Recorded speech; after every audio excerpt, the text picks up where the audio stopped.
ద్వార సోలాలు. వీధికి ఎదురుగా ద్వారమున్న గృహ యజమాని కొడుకుకు హాని కలుగుతుంది.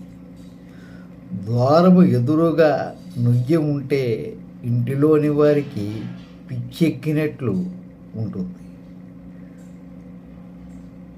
ఎల్లప్పుడూ బురద నీటి గుంటలు, గంజి గుంటలు ఉంటే దుఃఖం కలుగుతుంది. దేవతా ద్వారమున్న వినాశనం కలుగుతుంది. ధ్వజస్తంభం ఉంటే ఆ ఇంటి స్త్రీలకు వినాశనం కలుగుతుంది. బ్రాహ్మణాభిముఖమైన కులనాశనం జరుగుతుంది.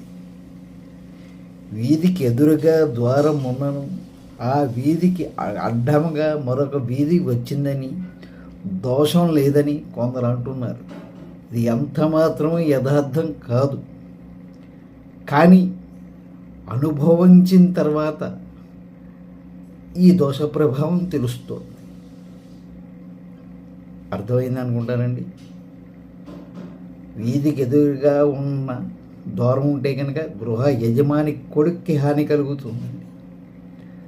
ద్వారానికి ఎదురుకుండా నుయ్యి ఉంటే కనుక ఇంటిలోని వారికి పిచ్చెక్కుతుంది. ఎల్లప్పుడూ బురద నీటి గుంటలు, గంజి గుంటలు ఉంటే దుఃఖం కలుగుతుంది. దేవతా ద్వారం ఉంటే కనుక వినాశనం కలుగుతుంది. ధ్వజస్తంభం ఉంటే కనుక ఆ ఇంటి స్త్రీలకు వినాశనం కలుగుతుంది. బ్రాహ్మణాభిముఖమైన కులనాశనం జరుగుతుంది. ఈ మధ్య నవీన శాస్త్రజ్ఞులు